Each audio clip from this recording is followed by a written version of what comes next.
Let's start off with a sound check then.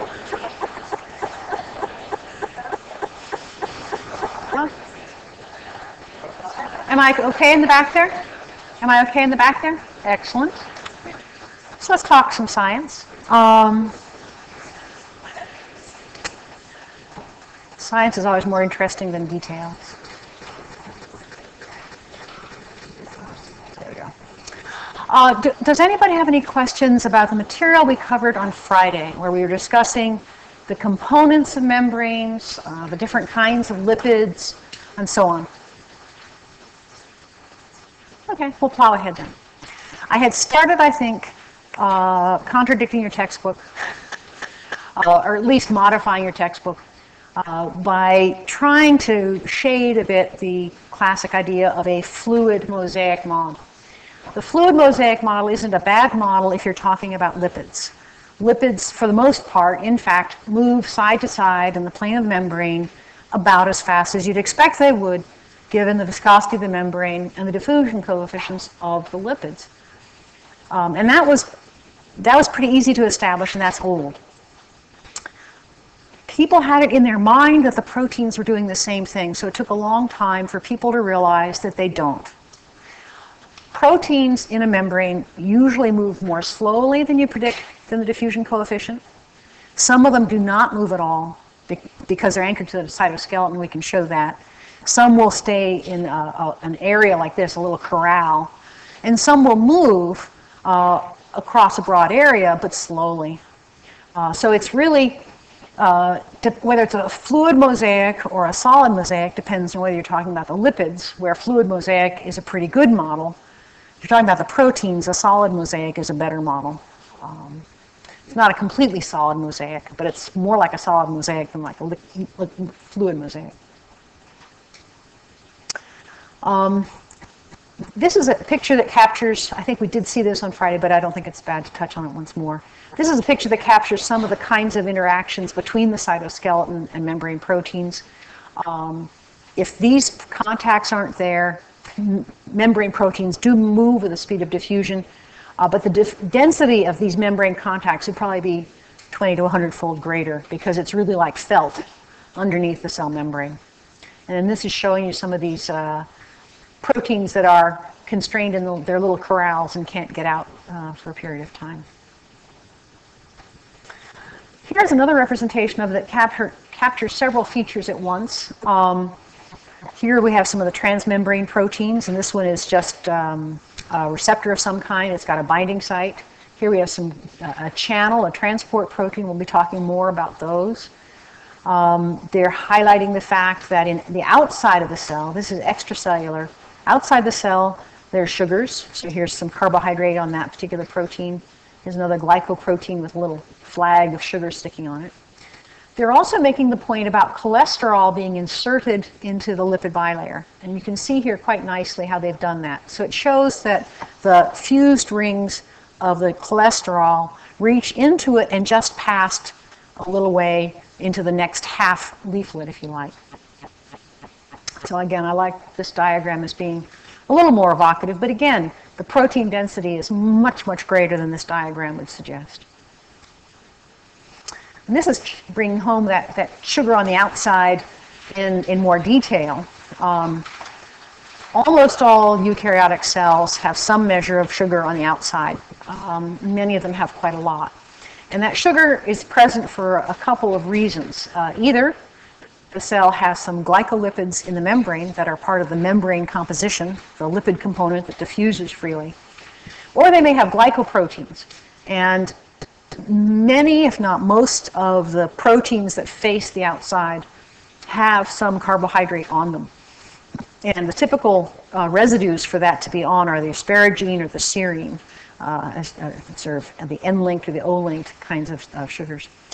The diagram we looked at before, if you looked at this, if you look at this diagram, you just think there's a little bit of sugar out there. This is an electron micrograph that gives you a better representation. This has been stained for carbohydrate, and you can see it's an absolute forest of carbohydrate out there. So there's a real thick layer of sugars that intervenes between cells and the outside environment. It's the carbohydrates that are behind blood types. So people with the blood type A have one particular kind of carbohydrate on their blood cells. Type B have a different one with a different terminal carbohydrate. Type O is lacking both of them. And so type O won't raise an immune reaction in type A or B people because there's nothing there. So it's a universal donor. Someone who's AB has both of those present there, and they don't make any antibodies to them because they're themselves. People who are type AB can take blood from anyone. So. And this is the major blood type system. There are actually a number of chemicals on the surfaces of cells that can make a difference to how well transfusions go. We're going to be talking about transport of a couple of kinds. And in broad terms, we can divide it into passive transport or active transport. And for passive transport, something is going down a gradient. There's more on one side than the other, and it's going by mass action from the high concentration to the low concentration. So passive transport is just driven by entropy. It's trying to make things the same everywhere. Passive transport comes in two flavors. There's diffusion. So if something can slip through the plasma membrane, it can diffuse through and the gradient will drive it in that direction. Typically things need to be fairly hydrophobic to just simply diffuse through the membrane to get in. A much commoner way of getting stuff into the cell is with facilitated diffusion. So here you have a transporter of some kind, and here you have more outside than inside, and so the transporter will facilitate diffusion. They're both passive, they're both running down a gradient, but in this case you have to have that protein there in order to do it. And they've drawn that as an open pipe as a way to kind of convey that. In contrast to passive transport, active transport requires energy input somewhere along the way. And typically it's going to be driven through ATP hydrolysis at one point or another. And what active transport can accomplish is to build up a gradient inside the cell. So here you can see there's just a little bit of this stuff out there, but because the pump is driven by ATP hydrolysis, it can make this unfavorable thing happen and create a gradient inside the cell. And we're going to see examples of pretty much all of those when we talk about membrane transport in detail. To look at some of the passive transporters, one very interesting family are the porins. And this is three different ways of looking at the porins. The porins are beta barrels. You may have remembered I talked about how beta barrels are one of the ways you can have transmembrane proteins or integral membrane proteins span from one side of the leaflet to the other. And you can see here lots of strands, 16 or 18 of them. They typically cluster, they're a complex of 3 at once typically. And you can see this large space in the middle. And so porins have this hydrophilic interior that is not a real specific transporter. It has some selectivity, but it's not wildly specific. One of the hints or suggestions about the origins of things is that E. coli and the various bacteria, many of them have these porins for uptake. But comparable molecules are also seen in the outer membrane of the mitochondria and the chloroplast. I kind of like this figure because it really does bring across the different ways of looking at things. Here's the backbone picture. I don't know that you'd be quite so struck by it, but there is clearly a hole in it. These other representations make it a little bit easier to see the barrel character of it. Looking at this, it's got a hole in the middle, but that's about all you can tell, whereas these representations really bring across, I think, the fact that it's a barrel. The potassium channel is an interesting molecule. It's built with alpha helices. So here's the ribbon diagram for it, and you can see all these alpha helices spanning the membrane, the lipid bilayer. The channel in here is roughly 6 angstroms across. So it's not a real big thing. And it can favor potassium over sodium 10,000-fold. And so it will be right 9,999 times out of 1. And what's really strange about that is that if you think about the potassium ion is bigger. So how do you have things flowing through a pipe where the bigger thing is free to go through and the smaller thing doesn't? This is strange. And the answer is that there is the carbonyls of these groups are positioned in such a way as to assist the potassium ion in slipping out of its water coat. Whereas the sodium ion isn't the right size for that to work. So it's got this cloud of water around it that acts like having styrofoam popcorn or something that makes it too big to get through the space that the potassium can slip through. Some channels are on or off. I mean, can be turned on or off. These are still passive. I should have maybe mentioned that. The potassium channel is a passive transport. It's going to let things go flow down a gradient. But channels can be either constitutive, they're on all the time, or they can be turned on and off with appropriate signals. And here are some examples of gating in some channels, a sort of a schematic for it. Some of the kinds of things that can turn things on or off would be voltage, for instance, that there's a voltage difference across the membrane, pH difference, you can imagine in the stomach, for instance. It could be an ion difference. Stretch is interesting. If you think about that one, stretching a membrane gives a signal. And the answer to that, because obviously you can't stretch lipids, right? You can't stretch something that's mush. And the stretch signal is actually mediated through the cytoskeleton, and then that turns the channel open or not. And so in some cases, you can actually see domains of the protein that act like a little plug, like you might use in your bathtub.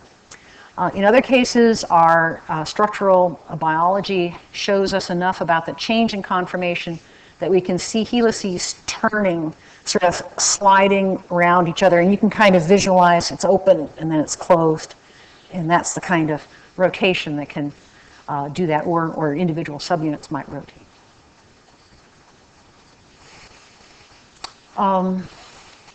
Some transport by just simply changing shape, and this is an example for that works for many common passive transporters here. So you might have a shape like this where you have a binding site available to extracellular space. If a glucose happens to occupy it, then it will trigger a shape change and flip, so the open side is now towards the cytoplasm. The glucose is free to wander out, and at some rate, this thing will flip back to the other position. If there was, this won't create a gradient. This is just exploiting a gradient that's out there, but it will give a channel for things to get through that couldn't get through the lipid bilayer, so the sugar itself can't go. We know that transport is important because up to 10% of bacterial genes is involved in transport. We aren't terribly independent metabolically. We need amino acids, we need vitamins, we need all kinds of stuff. Bacteria make a harder living, and they have to be able to get all that stuff into the cell, and that's probably part of why they use so many channels. Transporters can carry a single ligand, which would be called uniport, or they might carry two different ligands. And when they carry two different ligands, you can see a couple of different possibilities. If the two ligands are traveling the same direction, that's called symport. They travel together, they're carried together. If one goes in when the other one goes out, kind of like a revolving door, that's called antiport. So you can have uniport, symport, antiport.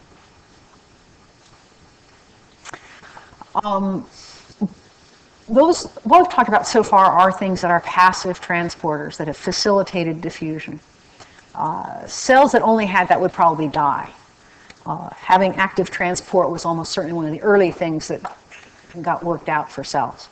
And so let's take a little look at how active transport can work in some particular cases. And we're going to start by working with a very important channel or transporter called the sodium-potassium ATPase. Now, it was given this name of the sodium potassium ATPase because it was a protein that increased ATP degrading activity when you had more sodium and potassium around. So it was simply a biochemical marker. It wasn't thinking about the geometry of it. But it does certainly capture the important fact that it binds sodium, it binds potassium, and it costs ATP. And this active transporter is behind the cell's ability to have less sodium inside than outside and more potassium inside than outside. It's not equimolar, so you pass 3 sodiums for 2 potassiums. If you think about it, that's right there going to be not electroneutral. And each cycle is going to cost an ATP. So here's just a schematic of that kind of thing. You have the transporter open towards the cytosol. 3 sodiums have to bind first. When they've bound, ATP can bind and transfer a phosphate group to a aspartate group, okay? So this is a phosphoaspartate. That ATP has donated a phosphate, and it's actually covalently attached to the enzyme now. This is still a high-energy bond because a phosphoaspartate is still a high-energy bond. But it's like a loaded gun right now. And so here we have the configuration where it's ready to change.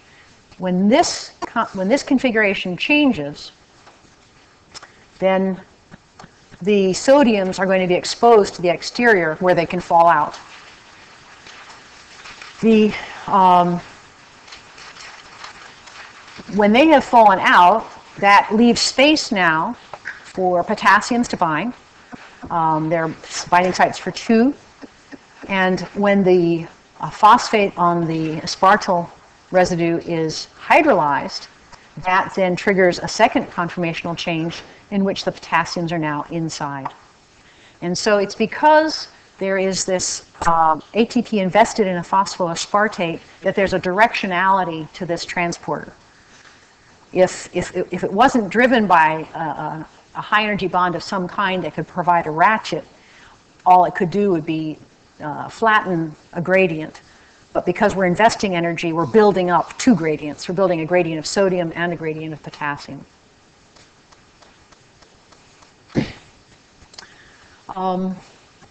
We can even talk about indirect active transport, all right? And this is a little subtle, so bear with me. We've talked so far about the sodium-potassium ATPase. So here is a transmembrane protein. It's bringing potassium into the cell, it's putting sodium out of the cell, and it's spending ATP to do that. So we're creating a sodium gradient outside the cell, a potassium gradient inside the cell, or high potassium inside, high sodium outside. We can exploit that gradient to transfer other things. And in this particular case, what they're showing you is a glucose transporter. And this glucose transporter is a symporter, where it takes up a sodium and a glucose. And so when both of them have bound, there's a chance for opening to happen, and they can release it. And because the sodium gradient is there, it will drive the glucose with it. So it's the sodium gradient that's driving the uptake of the glucose here. And this is an intestinal cell, and you don't want to just have all the glucose in the intestinal cells. So there's a plain old glucose transporter on the opposite face of the cell, and this one just runs downhill. It's going to let the glucose leak out of the cell into the rest of the body where it can be used the rest of the time. So this is called indirect active transport. There has to be a gradient for it to work, and the gradient is created through active transport. Any questions about that before we go on to the next one? Okay. This is very important stuff that when you're giving glucose for medical reasons, you make a point of including some sodium with it because it increases the uptake so very much. Just to give glucose alone is not nearly as effective. Cells can exploit a combination of active transport and triggered channels and so forth to pull some very cute tricks. And one of the most dramatic of those is the way in which an electrical wave can move down a cell. So we're going to talk a little bit about membrane potentials and the way nerves propagate electrical signals. So let's start here where we've got the cell body, and here's an axon, and we want a signal to go from the cell body down to the end, down to the dendrite.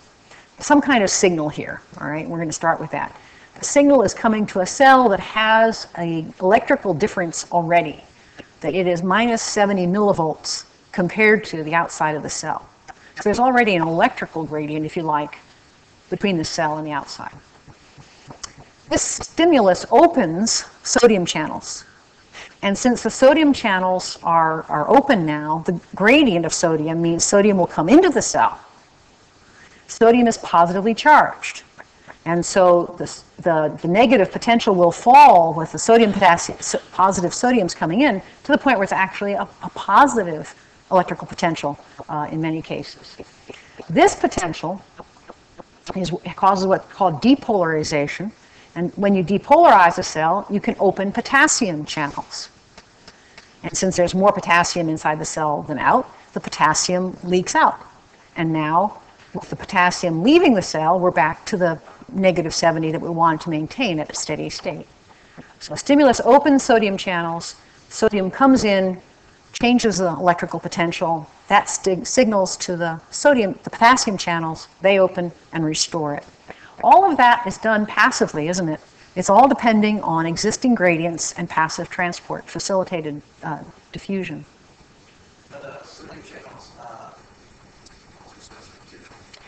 There are a bunch of different sodium channels, and I think the particular one they're talking about here, for instance, one might be the acetylcholine receptor. We'll talk more about that in a bit, I think. Neurobiology is heavily a membrane biology discipline. Now, what's cute about that is that when that depolarization happened, it triggered some cycling of the channels further down. These channels get resistant to continuing to act. So the ones that were up here to begin with, once they've closed, they won't open again for a while. And so what happens is this wave of depolarization moves down the axon in a coordinated way. The signal, the initial stimulus might have been up here, but as that wave of depolarization happens, the naive, the virgin receptors that are to the one side of it, they get triggered to open, and they keep that wave of depolarization moving on down the axon. So at any one moment, only part of the axon is showing ion movements. The net effect of it is for there to be a wave of electrical activity that carries down to the very end of it. It turns out that this really uses very little energy. This is a very efficient way to transmit a signal. And it's almost like using a battery to drive this, because both the sodium and the potassium flow are through passive transport, facilitated diffusion.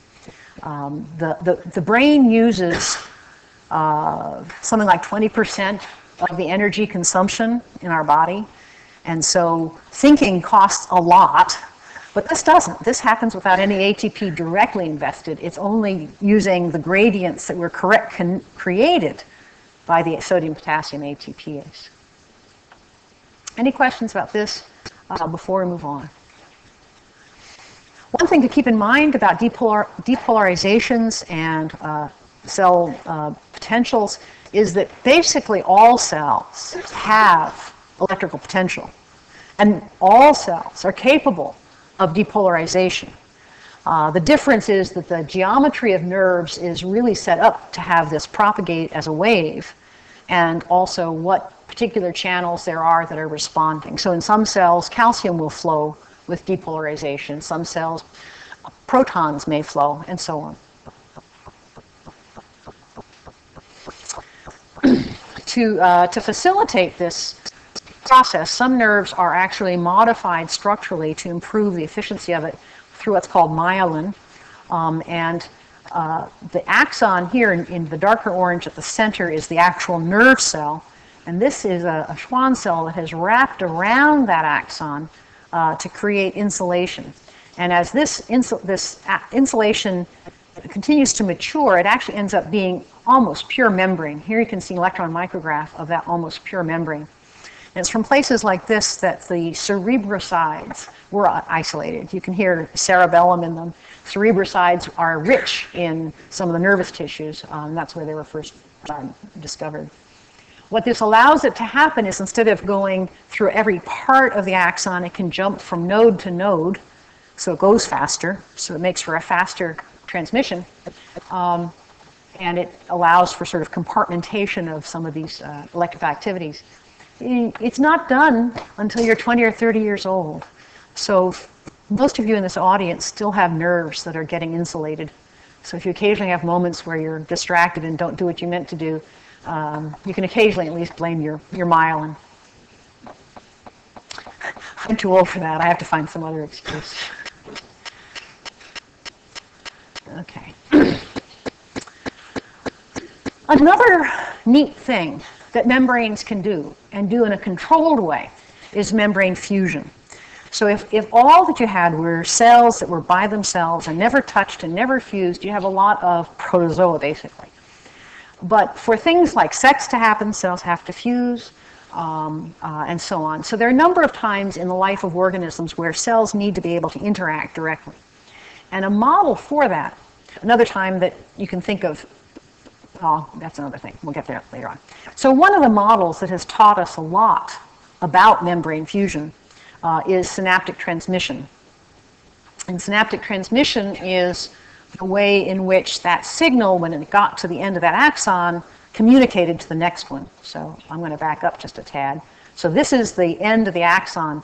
Synaptic transmission is going to be how we get the signal from here to the next cell down the line. Okay. And what has to happen for synaptic transmission is vesicles inside the cell are going to have to fuse to the cell membrane and release something.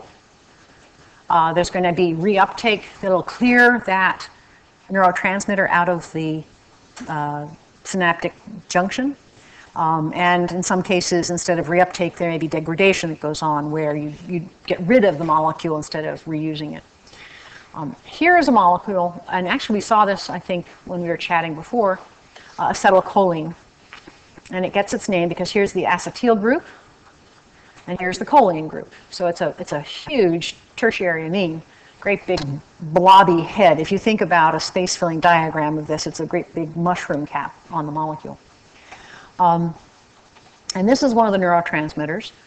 What has to happen in the synaptic junction is this molecule will be broken down to acetate and choline. So acetylcholinesterase is the enzyme that can do that. And in a little more detail, this is what we're going to be looking at. So we're talking just now about the action potential moving down the axon. When it gets to the dendrite, when it gets to the end of the axon, instead of triggering the sodium channel to open, it's going to trigger a calcium channel to open. And so that's going to lead to an elevation of calcium concentration inside the end of the axon terminus. When that calcium flux enters the cell and raises the internal calcium concentration, it's going to facilitate the movement of these vesicles to the cell membrane. And so they're showing you what that looks like over here. So that you've come up to the membrane, fused with it, and opened your contents to dump it into the cleft. And the muscle cell that's across the way, a little way away, picks up these acetylcholine molecules, and those are actually gated ion channels. And so the electrical signal that was in the neuron has now created an electrical signal in the muscle that will lead to muscle contraction. Acetylcholine happens to be one where there's some uptake, where it's saved, and some is broken down. But you need to clean that cleft out to have the next signal come onto an uncomplicated ground. In the last few years, we've learned quite a lot about how, in fact, cells pull that trick off. The more you think about the idea of fusing two membranes, the stranger it sounds. And it turns out that there are, no surprise, some proteins that are involved, but the way they do it is sort of cute. Membrane fusion depends on snares. And I think they picked the particular acronym so they could call them snares, but the name is also true. It's a soluble, NEM-sensitive attachment for protein receptors. So this is a protein that's going to be detected through its sensitivity to something else, and it's involved in attaching. So the snares on the vesicle are here shown as sort of red ones. There are different snares on the plasma membrane, and under the appropriate signal, those snares then come together and make a single 4-helix bundle.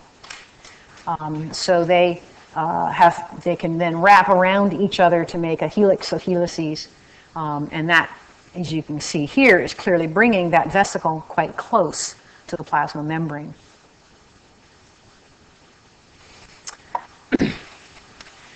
That's still not fusion. We still need to get the actual membrane leaflets together to do things. And so if we continue to bring that closer, if the snares do their work and squeeze those things together, there'll be a moment of contact between the two leaflets. And that interface there at the top, of course, is a hydrophilic to hydrophilic contact, right?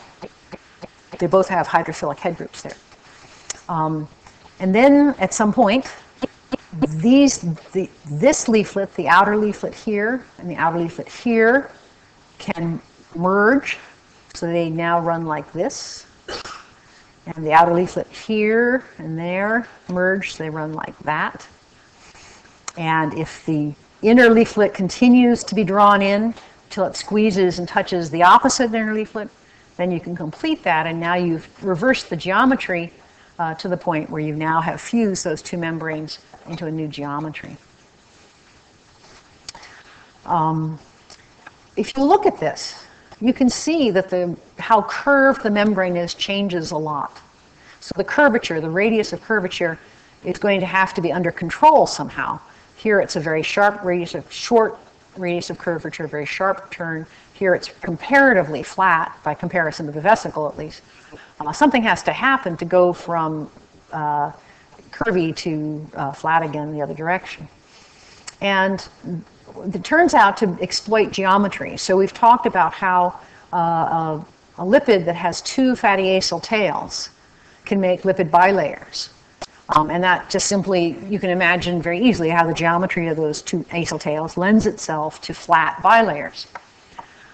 If you mix in some lipids that have only one fatty acyl tail, this will obviously change the curvature of the membrane at that spot. And so there are mechanisms in place for the cell to see to it that at the right time, some of the lipids are these curvature-producing lipids and control the amount of those.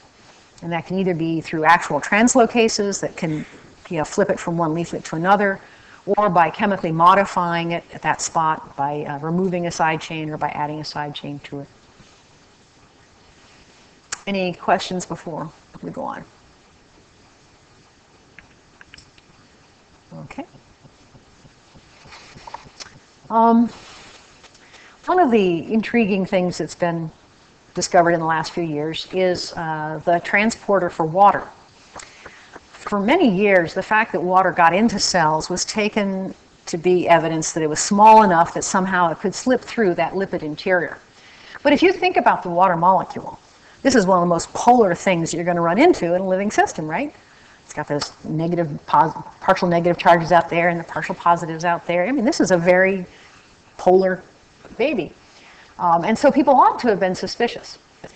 And in fact, there turns out to be a protein that can carry water through membranes called aquaporin. So it tells you pretty much what it's going to do. It has 4 subunits. Here's one of the subunits shown as a ribbon diagram. Here they've shown the tetramer with each subunit color-coded. And here's the quaternary structure for that tetramer. 1, 2, 3, 4 subunits, and the pore that it's generating. I should back off. Each of these subunits has a functional water pore. And if we look in a little closer detail, we can see what residues are in there lining that channel. And some of them are things we'd expect, and some of them are a little surprising. So on one face of the pore, we have a bunch of hydrophobic things. Here we see phenylalanine, valine, leucine, isoleucine. But then we have another sort of quadrant of it that's got things like asparagine, so nicely polar things. And so in effect, this sort of stripe of asparagine allows the water molecule to kind of swing its way down like a monkey tree, down that pathway to get to the other side. The structure of this is sufficiently tight and appropriate and specific that urea can't get through, protons can't get through. This is just asparagine. It's only partial positive, partial negative. So it can make hydrogen bonds, but it's not going to make ionic bonds. Protons would want something that was actually ionic. So another clever distinction between an ionic interaction and a hydrogen bond. Urea, on the other hand, is just simply bigger. It's nicely polar. I mean, we got to admit that on it. But you can look at this thing and see that it's bigger than a water molecule. And so it isn't able to make its way down. And so that asparagine residue is going to kind of creep in and become part of the network of hydrogen bonds and allow the water molecule now to slip down the slide of asparagine residues. I like this picture. I don't. Let me just see how it looks when it's white. This is from the journal. Sorry, it's from a group at Illinois, and it's not real dramatic in your copy. This isn't earth-shaking, but I wanted to show you that you can actually model the passage of water molecules. So they knew the structure of the conventional protein structural studies. And what this group has done is to model here of the water molecules and the protein molecule and run many calculations of them banging into each other and bouncing back and just following the mechanics. And you can see this cute little string of water molecules that's walking its way through there, almost like a little file of elementary school kids walking at the crosswalk when the light's red. I believe, if I remember correctly, the red ones up here are water molecules associated. So I wanted to expose you to the level of detail that can be resolved, actually looking at the water molecules. It's modeling them. But we have good reason to think this is pretty. Okay. So take a little time to look at this. I've asked you to identify 6 different things here. You can chat with each other and then we'll go through and see which one is which, okay? You're certainly welcome to chat while you decide. Mm-hmm.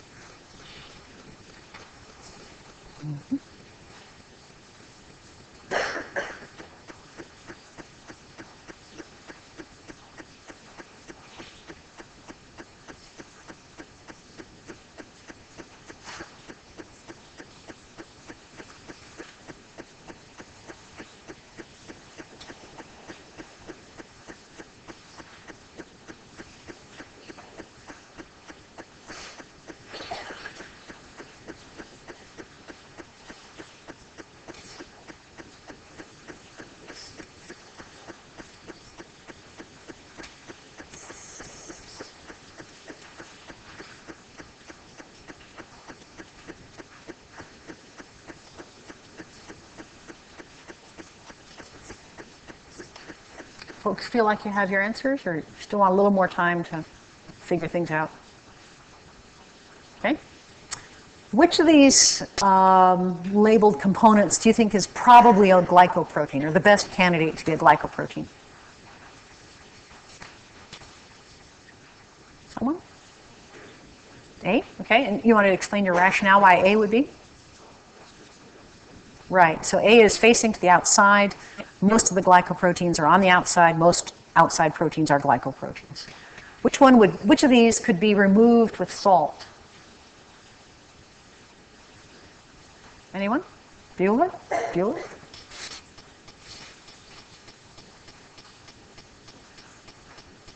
Which of them might come off with salt?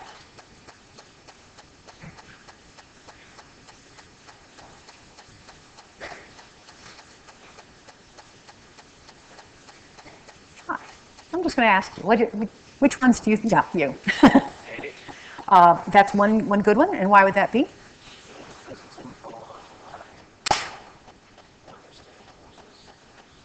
Okay, between them and the head groups, okay. Are there any others that might be removable with salt? C, right. So both A and C are just interacting with those head groups. They might easily be removed with high salt. Which of these would need detergent to be removed from the structure? Sorry? B? Okay, you want to make a case for why D would need detergent to remove it?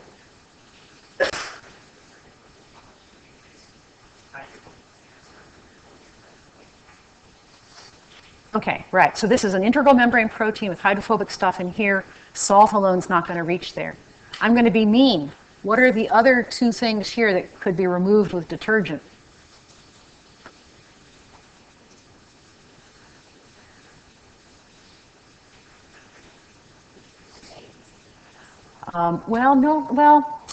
They would, it's interesting. Detergent's going to dissolve the lipids too. So my joke was that E and B would be out with detergent. But you're right, if you completely mess up the membrane, A and C are going to be messed up as well. But B and E can be removed with detergents because the detergent acts like soap. That's why you can get your dishes clean at night. Yeah, question.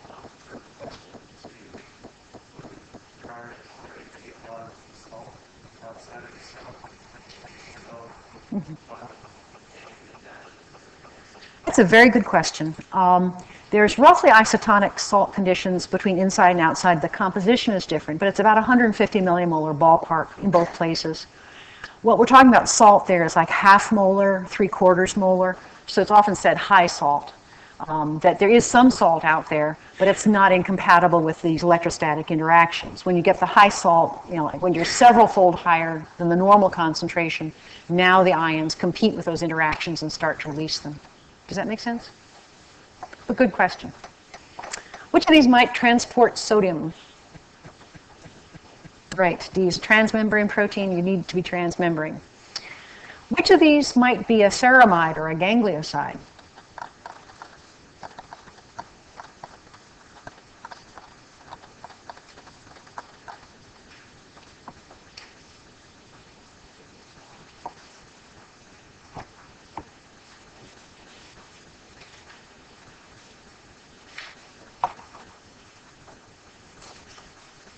Any thoughts?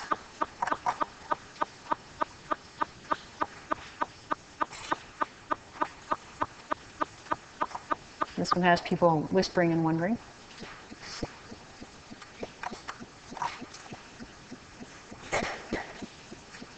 Anyone want to volunteer? Sure. Can I define what? We talked about ceramides and gangliosides when we were talking about the various classes, and let me see if I can get back there faster. And when we look at the structures, you're going to see a good guess. I should have done that. Let's see. Do that now. It's not going to work. I'll look at the paper version. And people take a look at your paper handouts for, I think it's slide 812. Slide 812.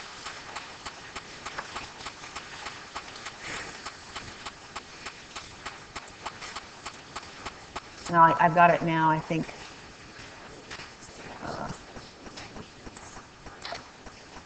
So we were talking about, come on, a little bit further.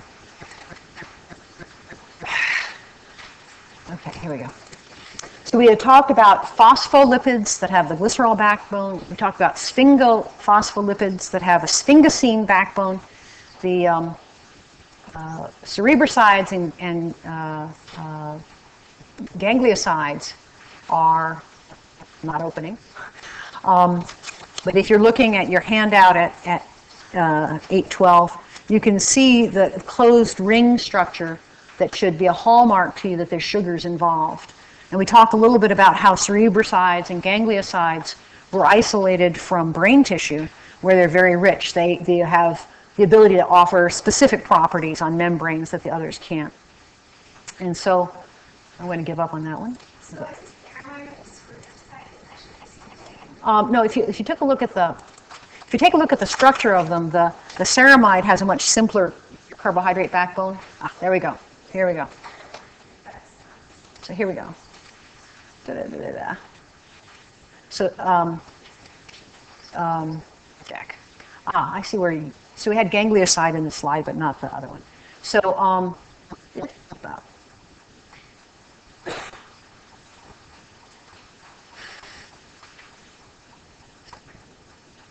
there we go. And now the pointer's gone away. Okay. So here's the ganglioside with the complicated sugars, and here's the cerebroside with just the smaller one. So ceramide is one particular kind of a cerebroside. Okay. Yeah. Sorry. Let's do it this way without going back through that nasty stuff. Come on.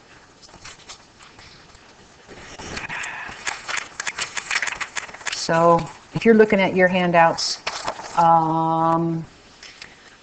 which of those might flip-flop with a translocase? So you're suggesting B and E? Is that what you said? Okay. You want to talk a little bit about your answer, about what the translocase means and why those two?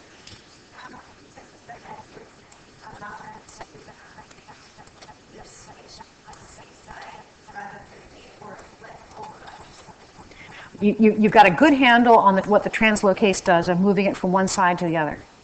But think about how big those sugars were that we were looking at just now, and how sugar tends to be on the outside, right? So of those two lipids, probably only E is a good candidate for flipping, because B has sugar head groups. They're not drawn in there, but that's outside, that's the outside of the cell. There's a good chance that they have it. Yes? How are glycoproteins in cell transported across the membrane? That's an excellent question. We're going to be talking more about that when we do protein synthesis, but the short answer is it happens in the endoplasmic reticulum. So the ribosome starts making a protein, plants it in the endoplasmic reticulum. The processing is finished in the endoplasmic reticulum and the Golgi, carried to the cell surface, and then exposed. So if you think about the interior of the ER and the interior of the Golgi, topologically, remember, a topologist thinks that a donut and a coffee cup are the same thing. Topologically, the interior of the ER, the interior of the Golgi are the same space as outside the cell. Excellent question, yeah. What was Number 5. B. B is the lipid that's facing outside. Okay. Okay. Is that right? There you go. Da-da-da-da-da. All right. So let's see. Sorry?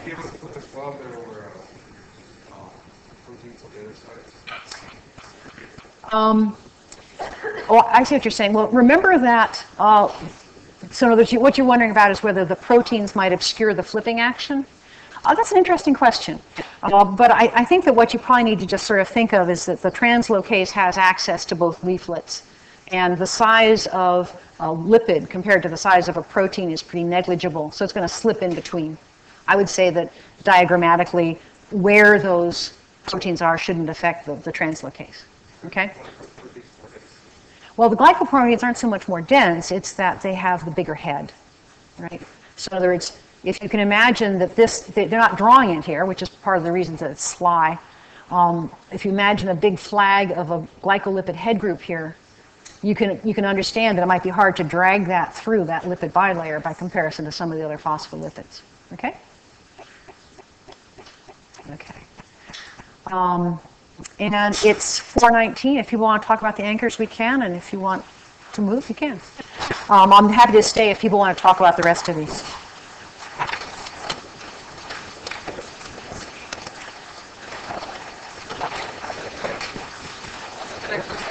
What?